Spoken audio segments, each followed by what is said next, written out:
Hello, everyone, and happy holidays. Thanks for joining us for Access City Council. I'm your host, City of Las Vegas Communications Director, David Riggleman.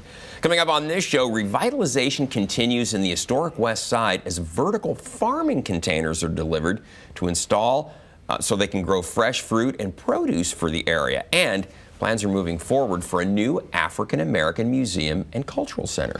Pretty cool. Yes. Here to discuss these topics and a whole lot more is the councilman who represents Ward 5. You know who it is, Mr. Cedric Creer. Happy holidays. Happy holidays to you too. Here we are at the end of the year already. We are. A family coming in town for the holidays? Going to visit family. Oh, is that right? Yeah. Are you going to the cold? Are very you going cold. To, you going very cold, yeah. Is that right? Upstate New York. Upstate New York, yeah. I know you were had family up that way. I am blessed. Family is coming into Vegas. Yeah. They both come from colder environments, and I said to my daughter last night who came in, man, it's really cold, and she looked at me kind of laughing because she's in the middle of Pennsylvania. She's in the middle of Pennsylvania. Like, no, Dad. And she looked at me like, this is not yeah.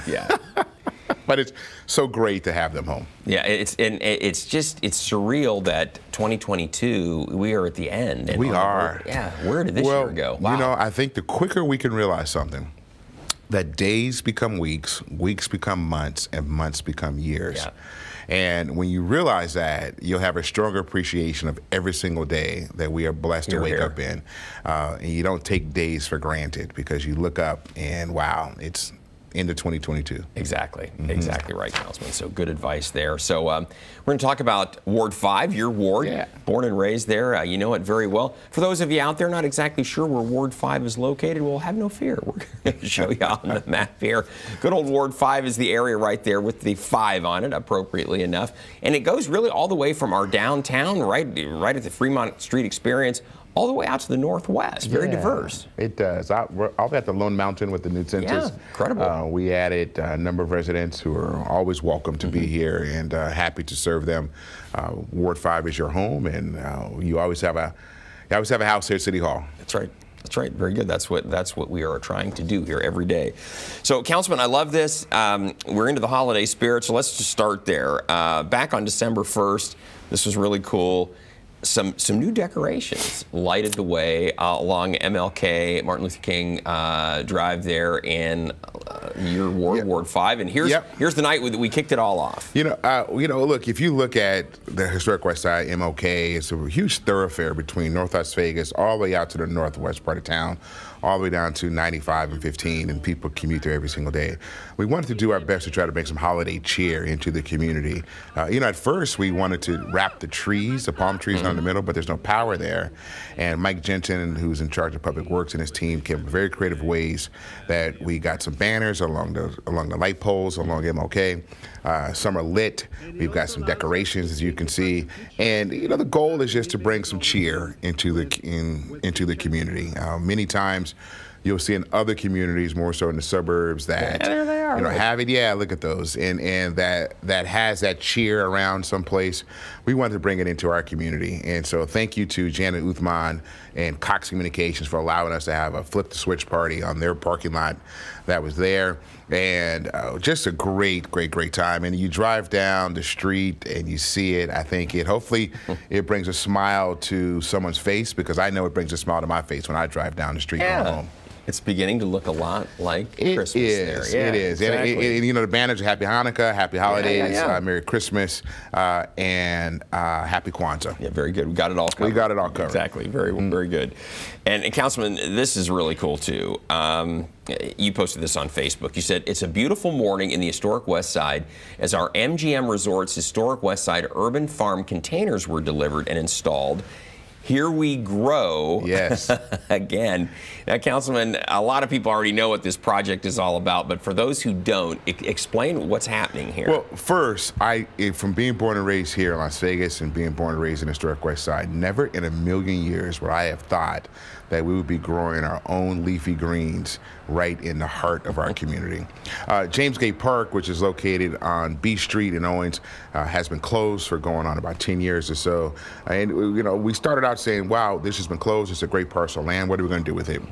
We live in a food desert. 25% of our population, residents, are experiencing some form of food insecurity. We have to get our community healthier. What way to do that would be to grow our own leafy greens and have vegetables and fruits that we can give back back out to our community. And so thank you to MGM Resorts, Bill Hornbuckle in particular, that have made a donation of $500,000 to get phase 1 up and running, which are our 2 containers. Those 2 containers are going to grow leafy greens. You can see when we open it up, once we get it all set up, they'll have a grow facility, lighting, water going in there. Growing leafy greens we're going to get back to our community. We're also going to get a co-op grocery facility where we're going to have a facility you can go to every single day to give what we grow back out to the community. Ultimately, phase 3 or 4 is going to be a tall hydroponic grow facility with housing attached to it. So we'll have... That's going to be like a tower, right? It'll be like a tower, absolutely right. Have housing with it. There'll be green space still there for the park.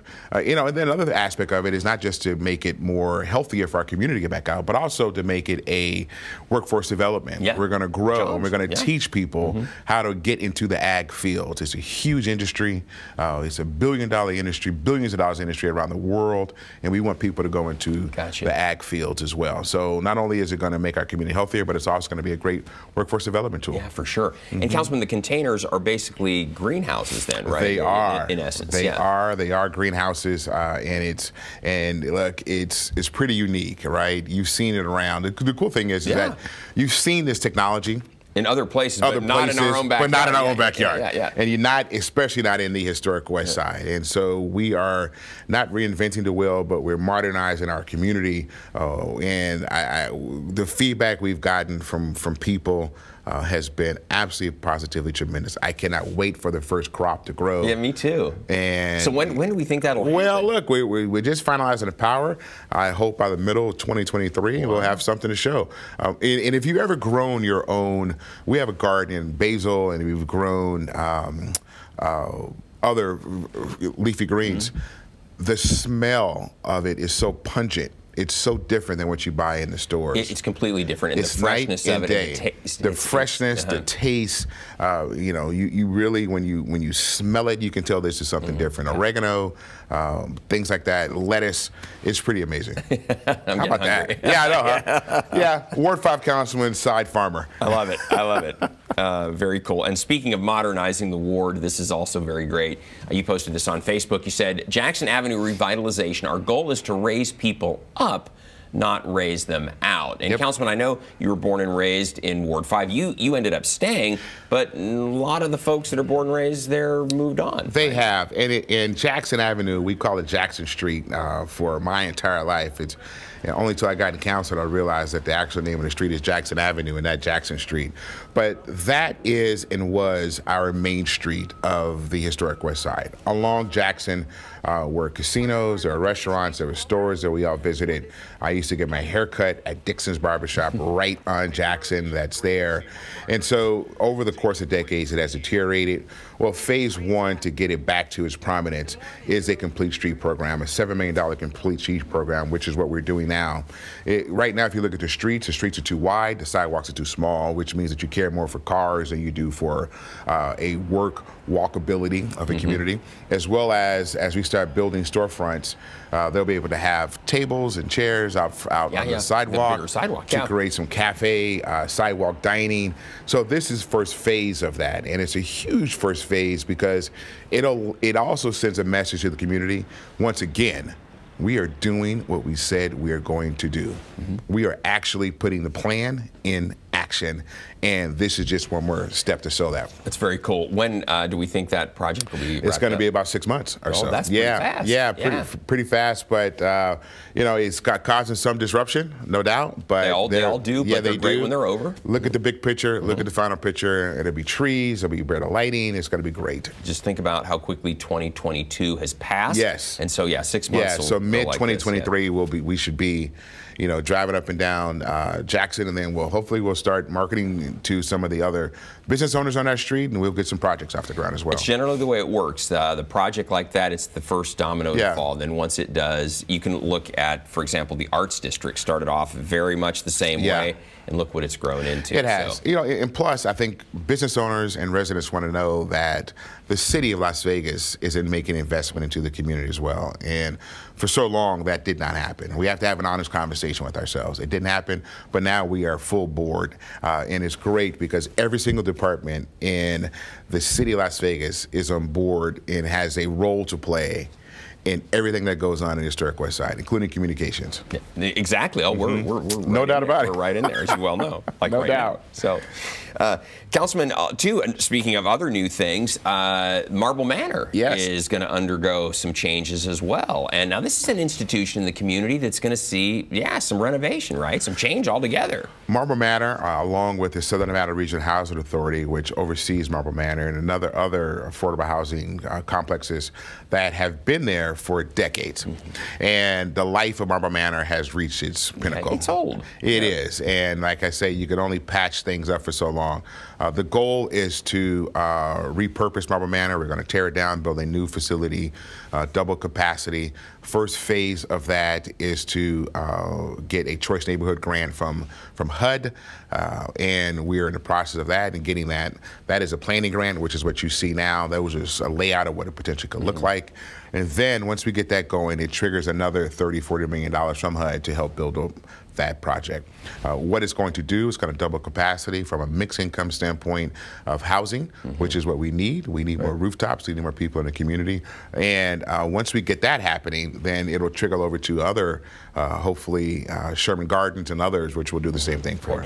And Councilman, explain that a little bit. I think sometimes people hear affordable housing and they get kind of a knee jerk that it's going to be the projects or something bad. But this is really what we're talking about is workforce housing. So people who are starting out in their careers will have a place to live. Yeah, you know, when you look at it nowadays, it does have people, for some reason, have a stigma attached to it. We've traveled around the country looking at workforce housing facilities, and they're beautiful. They're very nice. They're very nice. You would never know that someone next to you is staying in a 60%, 40% AMI, average monthly income, et cetera. Someone next to you is paying market rate. They're beautiful facilities, and that's exactly what we're going to do. And it is workforce housing because it is a nurse, it is a school teacher, it is a firefighter, a police officer, a nail technician. Just all the people that you know and that you visit every single day who are in the midst of starting their careers are going to be able to afford these facilities. There's nowhere for them to live right now. Actually, right. Not affordably. Yes, and so as we are building the capacity, and as we know, Las Vegas was the fastest growing city in the country for decades, and we're continuing to grow on a very steady clip. We have to find ways to make it affordable for people to have a house. It's funny, Councilman, you and your colleagues on the council all consistently say that because it doesn't matter where you live within the city of Las Vegas or within the valley. This is a problem everywhere. Yeah, I agree with you. That's a great statement because it's not a Ward 5 problem. It's a citywide issue, and it's a countywide issue. And in essence, it's a national issue across the spectrum. I've traveled to many national conferences, and I tell you, many times the topic of conversation is about housing. Yeah, what are we going to do? What are we going to do about it? And so this is putting the rubber meets the road. We're doing something about it, and we're trying to do our best to see a problem and address the issue and find solutions to problems. We love it. That's what we do here. We do. I agree. And Councilman, there's more, everyone. You posted this on Facebook. You said, plans are moving forward to the Historic Westside African American Museum and Cultural Center. Now, this is pretty cool. Well, we're moving into phase 2. Phase 1 was to go out to the community and ask them, hey, would you want an African American museum and cultural center? Would you support it? Would you support it? We did do that. Overwhelmingly, the answer was yes, we do want it. And I'll continue to say this. I told the group then that museums are hard lift. I'm not making any promises, but we are moving to phase 2. And I said I do everything I can to continue it till we have, and hopefully we'll get it to the finish line. But we have a great phase 2 in place. We hired an amazing reputable company, Gallagher and Associates, that have built a number and have consulted a number of museums, including the Mott Museum here, which is one of the most successful museums in the country. They are working with us to get that phase 2. When we get reports back from them, we should know cost analysis, what potentially is going to be marketed within there, where it's going to go, and other aspects, key aspects we need in order to go back out to the public and let them know, okay, this is what we're thinking about doing. What do you think? And then we go to phase 3 and from there. You've done it just right to this point. For example, you got the buy-in from the community. Yes, something we'd support too. Great group to help get it off. This group that Councilman was referring to, they have had huge success with museums across the country, and just the fact they're involved in this project really gives us a lot of confidence it'll be the same for this one. I completely agree. And like I said, museums are heavy lifts. Yeah. There's a lot of facets that goes into it, and there's a lot of cost. How do you make it sustainable? What do you show in it? How do you make it fresh, keep it new, et cetera, et cetera? And there's a lot of questions that still need to be answered. But we're moving forward to finding answers to those questions. Yeah, and there's really so much more that goes into it than you would think. Yes.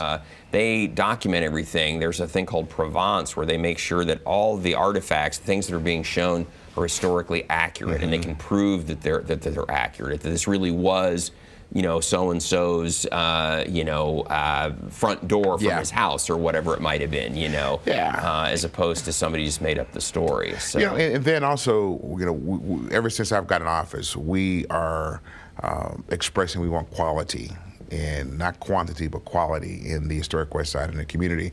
And so we want to ensure that what we do is of the highest level of excellence. And so we'll see what that takes. And if we don't have the highest level of excellence, then maybe we'll just wait until we can get there. But we're figuring it out. Yeah. That is the next phase is important because we're actually pushing forward. Yeah, it's figured out. And it's interesting, too, because all the museums, I think they're all in your ward. It's like you've got Neon, Mob, the Mob Children's Museum, the Natural History Museum, Smith Center, which is not a museum, but it's a performing arts center. Cultural epicenter, Thank you very much. You said it. You took the words out of my mouth. The Cultural Epicenter of Las Vegas is located right in the heart of Ward 5. How about that? Yeah, how about that? Not too proud about that, are you? So. And then this is great, Councilman. This is, again, 2022 is fast going by, and it's hard to believe it was a year ago that we dedicated the Historic Westside Legacy Park, and it feels like yesterday to me. Beautiful day that we were all out there, and it's hard to believe that not only is it a year later, but a whole new group of people have been included in the park. We've had 2 classes of individuals that have come into the Historic Westside Legacy Park. It has been a greater asset and beautiful asset to our community than I could have imagined. So many wonderful individuals are enshrined in that park. We finalize applications now. We're going to make a determination who goes in for 2023 as we speak. But it is such a wonderful place to go and look at the rich history of our community. These are all very blessed. Yeah, these are all folks who've had an impact on the community in one way or another. Judge Guy. Judge Guy. When I first came to town, I covered many stories. I was working in the news business, and he presided over many of the cases that I covered back in the day. Yeah, and it's just so many people, so wonderful people. And also the cool thing about the park itself is that there are people in there that like John and Barbara Creer. I've heard of them. And but then there are people that I did not know that made such an impact in our community. And so the goal is to find and to reach out to families and people who put in applications in, and to really find people who have done so much in our community. I don't claim to know everybody, but application processes. The process to vet the people who are included is very thorough and very, very well done. And so the people that are in there, very deserving. And good stuff. So the Baileys, it's funny, a lot of the people I knew, the Goins. Oh yeah, sure. Knew them from my travels here in Las Vegas, and so to see them part of that, it really warms your heart. Yes. So, Councilman, I love this too. You just keep moving on and doing things. You've been the president of the Nevada League of Cities, yes, but you're now moving into the past president role because you're handing the torch of mantle of leadership over to the next generation, right? Yep, and it has been an honor of a lifetime to serve as president of the Nevada League of Cities. National League of Cities is an organization, which is an advocacy organization for cities and municipalities and towns throughout the country. Very, very esteemed institution. Each state has its own league. The Nevada League of Cities here in Nevada, obviously made up of 25 municipalities, cities, towns, town from Minden up to the city of Las Vegas. And I led the charge for a year, made a lot of accomplishments with our One Nevada plan, got us on, I think, a sound footing of where we are, where we're going into the legislative session. I'm so happy that the mayor of Carson City has taken over, Lori Bagwell. And Good so luck, Lori. we wish Lori all the best as she moves into the legislative session in Nevada League. But I really didn't know what an honor it was. I didn't appreciate it as much until I got into the role. Yeah, good for you. And it really has been a role of a lifetime. The Nevada League really advocates for cities, big and small, and make sure that when the legislature meets and passes different laws, that the consideration for the cities is taken into account. Yes, and look, what happens in Las Vegas is a little bit different that goes on in Gardnerville and in Carson. But the key is to figure out what are like initiatives that we all face, whether that is cybersecurity threat, whether that's mental health crisis that is taking place, workforce development taking place, housing taking place, yes. And so how do we get on the same page with, as a state, and lobby on behalf of issues that are affecting everybody? Congratulations. How long did you serve as president? I served a year. I could have gone for longer, but that's statute says it's a one-year term. So now I am president, I guess, emeritus, old president, past president. And you can help advise. Yes, I help advise. That's what I do. From afar, I kind of give my opinion without having to give my opinion. Like a good place to be. And Councilman, too, we want to tell everybody out there, there's still time to take part in Operation Warmth out there, right? Yes, Operation Warmth is great. Please contact our offices here, City Las Vegas. You can contact my office, 702-229-5443. LasVegasNevada.gov/45 and learn more about what's going on with Operation Warmth. Want to keep our unhoused community warm. Yes. And ultimately that's what it's about. Yeah, very good, Councilman, very good. And then I love this too, it's the holidays, and you're definitely in the spirit. You were over at Doolittle. You posted this on Facebook, and this is great. You said, had a great time at our Doolittle Active Adult Center calling Holiday CC Bingo, and I'm assuming that's Councilman Creer Bingo or Cedric Creer Bingo? It's Councilman Creer Bingo, and I tell you, if you get bingo, you don't announce it right, then you will not win. Exactly. It's like you can't just say bingo. You just can't say bingo. You got to say Councilman Creer Bingo. It's great. Every time we have such, when they say Active Adult Center, this Active Adult Center is active. And they do so many things throughout the course of a year. So great to get back over there and to call a little bingo and give out some gifts. And really had a great time. Amazing hot chocolate, and they had lunch, chicken and waffles. It's such a great facility, and it's always crowded. Yeah, look at that. I was going to say, that's a lot of people. Look, anytime you go to the Doolittle Active Adult Center for an event for something, it will be packed. Wow, look at that. Yes.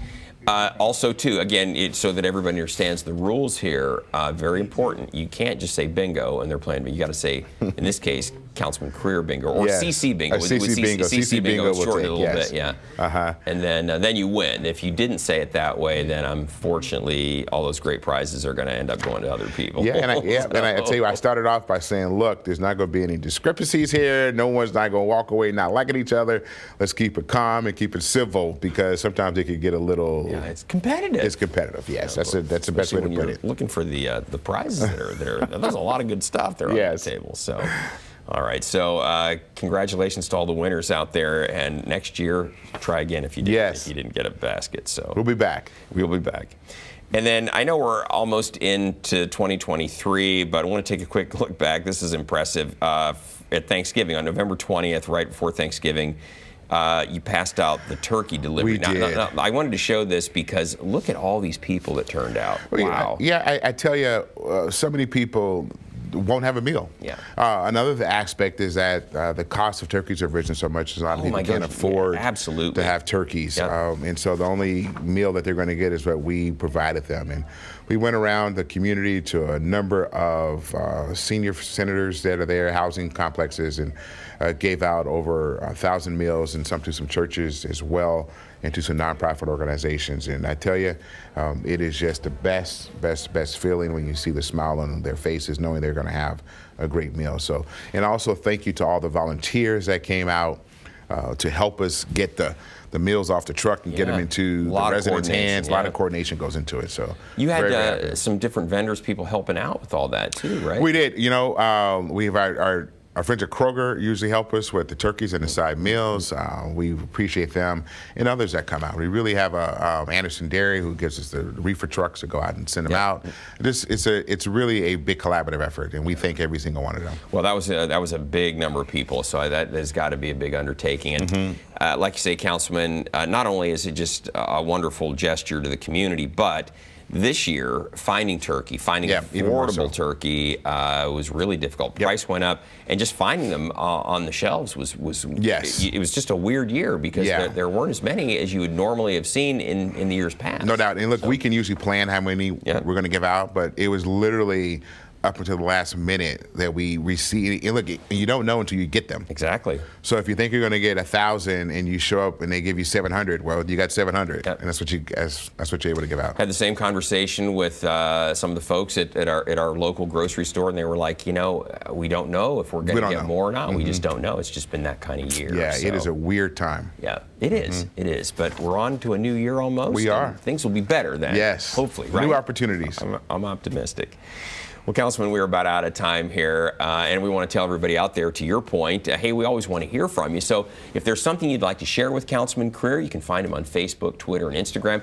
You can also contact the Councilman at 702-229-6405 or send him an email. His address is ccreer@lasvegasnevada.gov. And especially if you have questions about Operation Warmth or anything else, just reach out to his office. Great people, Tanya, Harry and Kelly and the councilman in there, they always get back to you. Without a doubt. And I also just want to give a little special shout out to our intern, Jacob Berry, who is here from Howard University, my alma mater, here for the holiday season. He is finishing up his first semester of his freshman year. Outstanding. He interned with us last summer, and he's doing fantastic. We're great to have him. Proud of him. And Jacob, keep working hard here and also keep working hard at Howard. You know, I was impressed that Jacob already just in the semester that he was gone, he's already seems like he's grown, grown up even more. You know, it's funny. Not a kid anymore. He's not a kid anymore, but also when he comes back to City Hall, he knows the lay of the land. He's a freshman at Howard, but he's a sophomore at City Hall, right? That's right. You're back to the. Yeah, he knows everybody knows everything is. He's like, okay, no problem. I got it. Boom, boom, boom. I got it. All good. So, all right. Welcome home. Exactly. Good to have him back, and good to chat with you. You as well, David. Have a wonderful holiday. Happy holidays to you as well. To you and your family. God bless. Well. To you. You as everybody else out there. God bless you. Happy holidays, and I'll see you in 2023. Sounds great. Very well said. And folks, you can catch all of our KCLV shows on Apple TV, Roku, and Amazon Fire now. Also, look for our QR code during the closing credits of this show to sign up for our newsletter. And don't forget, you can watch us live on the internet at kclv.tv. Thanks for joining us, everyone. In the meantime, Merry Christmas, Happy Hanukkah, Happy Kwanzaa, and Happy New Year. We'll see you again in 2023.